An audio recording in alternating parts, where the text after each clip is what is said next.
고심 또 고심입니다. 결정을 하지 못하고 있다는 거죠. 어떤 사안을 놓고 고심을 하고 있을까요? 우선 이 내용부터 좀 소개해드리죠. 일명기사 때 짧게 얘기가 나왔었는데요. 이렇습니다. 한국은 투자 수단이 부동산에 한정돼 있다. 그래서 주거 불안정을 초래한다. 투기 수단이 됐다, 집이. 자, 이재명 대통령 대출 규제, 고강도 대출 규제가 지난주 후반에 있었죠. 그 이후에 첫 언급을 했습니다. 부동산 관련해서. 그러면서 금융시장 활성화를 강조했다. 이렇게 돼 있습니다. 자, 그럼 어제 이재명 대통령 구체적으로 어떻게 얘기했는지 확인해 보겠습니다. 대한민국의 투자 수단이 주택 또는 부동산으로 한정되다 보니까 자꾸 이 주택이 투자 수단 또는 투기 수단이 되면서 주거 불안정을 또 초래해 왔습니다. 다행히 최근에 주식시장, 금융시장이 좀 정상화되면서 대체 투자 수단으로 조금씩 자리 잡아가는 것 같아요. 자, 이수근 부위원장 이렇게 강조를 했어요. 부동산, 그러니까 약간 부동산 시장에 대해서 약간 문제가 있다. 다만 금융시장 쪽, 특히 주식시장으로 가야 된다. 투자가 이렇게 됐거든요. 그렇다면은 이 얘기를 가만히 듣고 보면 좀 얼마 전에 부동산 관련 대출에 대한 고강도 규제가 들어가 있거든요. 그리고 앞으로 추가적으로 뭔가 더 나올 수도 있다는 얘기가 나오는데 앞으로 부동산 규제 더 나온다. 이걸 예고했다. 이렇게 볼 수 있을까요? 만약에 이제 부동산에 대한 투기성이 굉장히 아직도 많아지고 있고, 물가 상승 압력도 높아지고, 금리는 또 어쩔 수 없이 경제 활성화를 위해서 낮춰야 되기 때문에 한은에서도 가장 걱정하는 게 부동산 폭등이에요. 그렇다고 한다면 양극화가 심해지고 국민들의 불안이라든가 왜 나는 열심히 일하는데 일하지 않고 부동산 투기한 사람이 많이 버느냐라고 하는 어떤 비판에 직면할 수 있거든요. 그런 측면에서 부동산을 잡겠다라고 하는 것이고요. 다만 이제 잡는 게 과거 문재인 정부처럼 세금 정책으로 잡는다는 것이 아니라 담보대출을 막는다던가 이렇게 굉장히 현실성 있는 정책으로 투기를 막겠다라고 하는 것이고, 그러면 계속 막았는데 안 될 수도 있는 거잖아요. 예. 국민들이 투자 수단이 있어야 되는 건데 그래서 주식 투자를 하게끔 기업을 활성화시켜줘야 된다. 어떻게 일본이라든가 미국 같은 경우는 10년 만에 주식이 2배, 3배 이렇게 오르고 경제, 기업에 투자하고 있는데 우리나라는 아직도 부동산에만 너무 투기를 하고 있다는 말입니다. 예. 그래서 배당 소득을 좀 늘려줘야 된다. 미국 같은 경우 배당 소득을 통해서 노후를 준비하는 분들도 있거든요. 기업이 이익을 받았는데 배당하지 않고 계속 이익영업으로 축적해 놓는 거예요. 예. 그리고 나서 나중에 회사를 분할한 이후에 대주주만 이득을 갖는 거죠. 이런 것들을 막아서 상법 개정을 통해서 결국에는 국민들이 신뢰하고 우리 주식에 투자하고 외국 사람들도 한국 주식에 투자하려고 한다면 뭐 이득이 있어야 되는 거잖아요. 대외 신인도 기업의 신인도 배당 소득 이런 것들이 있어야 된다는 측면에서 결국 부동산 투자 안 하면 어디다 투자할 거냐, 뭐 만들어줘야 되는 거 아니냐라고 해서 주식을 얘기하신 걸로 보여집니다.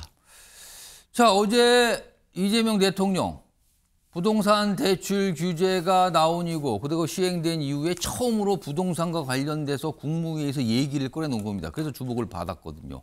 그런데 많은 분들이 지금 약간 의아하게 생각하는 거는요. 19개 정부 부처 장관 후보자 중에 17명이 일단 지명이 됐어요. 후보자가 있어요, 지금. 청문회만 기다리고 있죠. 그런데 2곳의 장관 후보자가 아직 안 정해졌어요. 그중에 한 곳이 바로 국토부입니다.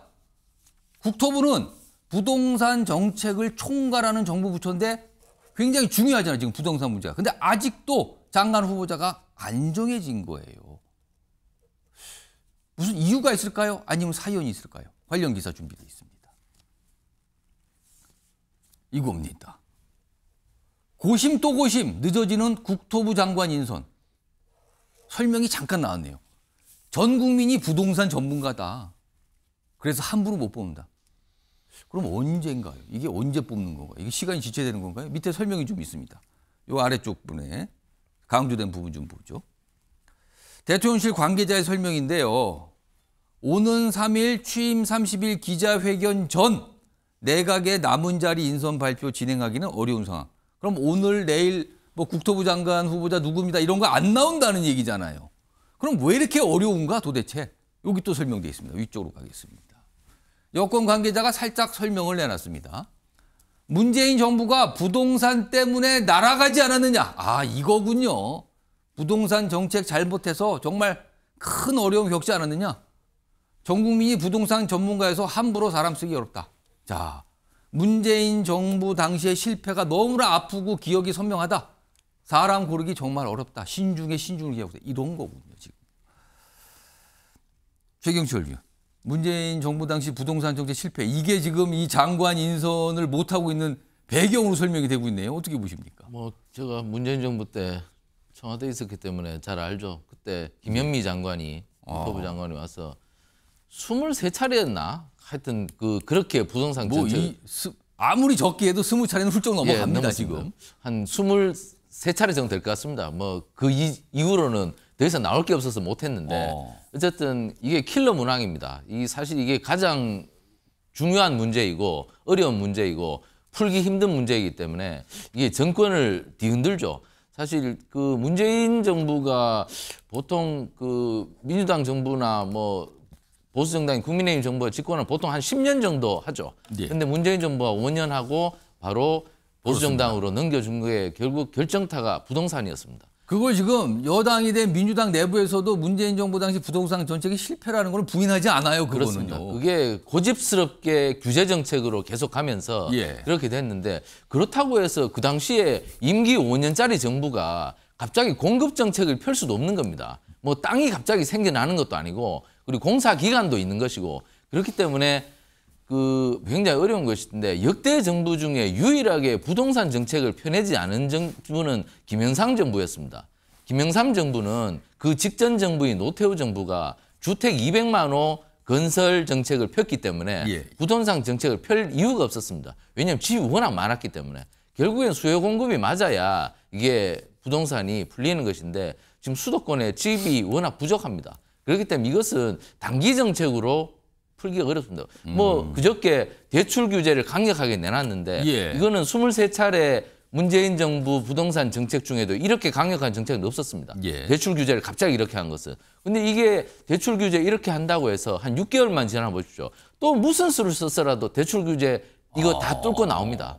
그렇기 때문에 이게 뭐 가계대출을 줄이면 결국 사업자 대출이라도 받아서 결국 주택을 살 겁니다. 그렇기 때문에 무슨 수를 쓰서라도 이런 인간의 욕망을 꺾을 수는 없기 때문에 이게 굉장히 어려운 것이다. 그렇기 때문에 이게 지름길로 가려면 이게 안 됩니다. 그렇기 때문에 부동산 정책만큼은 거국내가 비슷하게 야당의 힘을 빌어서라도 정말 최고의 전문가를 모시고 그리고 야당의 협조를 구해서 부동산 무슨 위원회를 만들든지 해서 부동산만큼은 여야가 머리를 맞대고 풀어야 됩니다.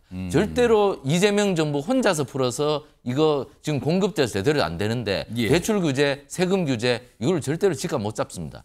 이게 또 지방 균형 발전 정책이나 이런 것들과도 다 연계가 돼 있습니다. 그리고 대학 정책과도 연계가 돼 있고요. 교육 정책 이게 다 연계 정책이 만들어지지 않으면 이걸 절대 풀 수 없기 때문에 너무 국토부 장관에만 기대서는 안 된다. 어쨌든 거국 내각 정도를 형성해서 이 부동산만큼은 야당과도 머리를 맞대고 그래서 좀 장기적으로 보고 풀어야지 절대 국토부 장관이 누가 뭐 홍길동급의 뭐 훌륭한 인재가 오더라도 이것은 풀기 어렵기 때문에 이재명 대통령께서 이 부분만큼은 야당에도 좀 협조를 구하셔서 좀 정책의 폭을 좀 넓혀줬으면 이 킬러 문항을 풀지 않을까 저는 이렇게 조언을 드리고 싶습니다. 부동산 문제, 집값 문제 사실은 그동안 뭐 초민감 사안이었어요. 더구나 요즘에 젊은 세대들도 부동산 관련돼서 여러 가지 관심 표명하고 있거든요. 그러니까 더욱더 민감한 문제가 돼버렸습니다. 이걸 의식했을까? 또 고심을 하면서 아직 장관 후보자 선택을 못하고 있다. 이런 내용입니다. 이런 가운데 어제 이재명 대통령 약간 귀를 잡는 또 다른 얘기를 한 가지를 내놨습니다. 기사로 좀 보죠. 임명 권력은 선출 권력을 존중해야 한다. 작심 발언이다. 이렇게 제목이 되어 있습니다. 아래로 좀 가보죠. 작은 제목이 있습니다. 여기 사진 밑에 작은 제목이 있는데요. 어제 국무회의에서 이례적으로 강조했는데 이거는 국가의 기본 질서 문제다. 그러니까 임명 권력은 선출 권력을 존중해야 된다. 선거를 통해서 뽑힌 권력이 우위에 있다. 이런 뜻도 되잖아요. 이거에 대해서 우상호 대통령실 정무수석은 국무위원들에게 협조 부탁하는 취지였습니다. 뭐 사법개혁 당위성 마련 포석 이렇게 해석하는 시각도 있다고 합니다. 아주 요 귀를 잡았고요. 그러면 어제 이 발언 확인해 보겠습니다.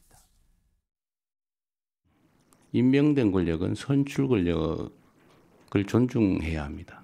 우리 국무위원들께서 국회에 가시면 그 직접 선출된 권력에 대해서 존중감을 가져주시면 좋겠어요. 그게 개인적으로 좋든 나쁘든 그런 건 중요하지 않습니다. 국가의 기본적 질서에 관한 문제니까 최대한 국회에 존중을 해주시기를 당부드립니다. 자, 이런 발언이 알려졌고요. 그리고 이재명 대통령과 관련된 법원의 어떤 판단이 결정이 하나 나왔어요. 화면 확인해 보겠습니다. 이재명 대통령 앞서서 이제 이 법카 의혹 재판이 있었거든요. 근데 이것도 연기가 됐어요. 앞서서 다른 건들도 많이 연기가 됐잖아요. 그러니까 법원의 설명은 국정 운영을 보장할 필요가 있다. 연기하겠다. 그렇다면 사실은 임기가 진행 중이니까 이제 무기한 연기가 된 거죠. 여기 보면 대장동 사건 등 4개 재판이 중단이 됐 거다. 지금 하나 남았어요. 5개 중에서 하나. 5개 재판인데 그러면은 대북 송금 사건 요 재판만 남았는데 그것도 아마 연기가 되지 않을까. 많은 분들, 법조인들이 그렇게 또 전망을 하더군요. 일단 또 하나의 재판이 연기가 됐다. 이게 또 알려졌습니다. 이승훈 부위원장. 임명 권력은 선출 권력을 존중해야 된다. 이거 굉장히 포괄적으로 해석될 수 있을 것 같아요. 여러 갈래로요. 이거 어떻게 좀 보십니까? 일단 윤석열 정부 때를 보면 될 것 같아요. 예. 윤석열 정부에서 장관들 뽑아놓고 나서 국회에 가면 싸우고 오라고 했잖아요. 그래서 계속 싸우다 보니까 국회를 존중하지 않고 그러니까 국회와 행정 권력이 서로 다퉜잖아요. 결국에는 국가가 어떻게 됩니까? 굉장히 어려워지죠. 그런 측면에서 임명된 권력은 결국 선출된 권력이라고 하는 것은 국민이 선택한 권력이기 때문에 항상 존중하는 자세, 그걸 통해서 대화 협치가 이루어지는 거거든요. 그런 측면을 좀 강조한 것이고 결국 우리가 이진숙 방통위원장도 계속해서 국회 나와서 지금 싸우고 있는데요. 최민희 의원이 실은 방통위원으로 임명될 상황이었는데 윤석열 대통령이 한 7개월 가까이 임명 안 해서 결국 본인이 포기했지 않습니까? 그런데 그분이 어떻게 돌아왔죠? 과학기술방송통신위원회 위원장으로 돌아왔습니다. 결국에는 잘못된 권력을 잘못 사용하면 결국 국민들이 원상태로 되돌려주는 거예요. 결국 윤석열 전 대통령은 탄핵으로 퇴진됐고요. 결국 본인이 심판을 받기 때문에 항상 선출된 권력이라고 하는 것은 그냥 당신이 뭔데 라고 비난하기보다는 국민이 선택한 것이기 때문에 누구 개인이 아닌 국회의원에 대한 존중이라는 거예요. 그 직에 대한 존중, 대통령에 대한 존중인 것이고 사법부가 이재명 대통령에 대한 재판을 추정한 것도 결국에는 헌법 84조에 따라서 국민이 선택한 대통령이 그 5년이라는 임기 동안 자신의 권력을 최대한 행사해서 국가를 운영하는 거잖아요. 그 운영하는 데 있어서 불편함이 없도록 도와주는 것이고 이건 이재명 대통령 개인이 아닌 대통령에 대한 존중이거든요. 그런 측면으로 좀 바라봐야 된다. 그래서 국민 주권 정부임을 좀 강조한 그런 발언이다라고 보시면 될 것 같습니다. 최영철 의원, 어제 이재명 대통령이 선출 권력에 대해서 강조한 부분 그리고 법원에서 또 한 번의 재판 관련된 이재명 대통령 관련된 재판을 연기한 부분 어떻게 좀 읽으셨습니까? 이제 뭐 선출된 권력은 민주적 정당성을 갖고 있기 때문에 존중받아야죠. 하지만 선출된 권력도 그 여러 가지 임명된 관료제 공무원들을 존중해야죠. 상호 존중을 해야 되죠. 일방적으로 누가 누구를 존중하는 것이 아니라 사법부나 입법부나 행정부가 서로 상호 존중하면서 또 견제를 하면서 그렇게 제대로 돌아가라는 것이 바로 민주주의 정치 체계인데 지금 대통령께서는 뭐 임명직 권력에만 전부 아부하고 존중해라, 머리 숙여라 이렇게 하는 것은 말이 맞지 않는 것이고요. 어쨌거나 임명된 권력도 중요하지만 그 선출된 권력도 중요하다. 뭐 상호 존중하라. 뭐 이런 걸로 받아들이겠습니다. 어쨌건 사법부가 지금 재판을 미루고 있는 것은 행정부가 가출범했으니 거기에 대해서 안정성을 처음에는 조금 보장해 주겠다는 것으로 저는 읽고 그러나 5년 내내 이 재판이 중지된다는 것을 김칫국을 마셔서는 안 된다.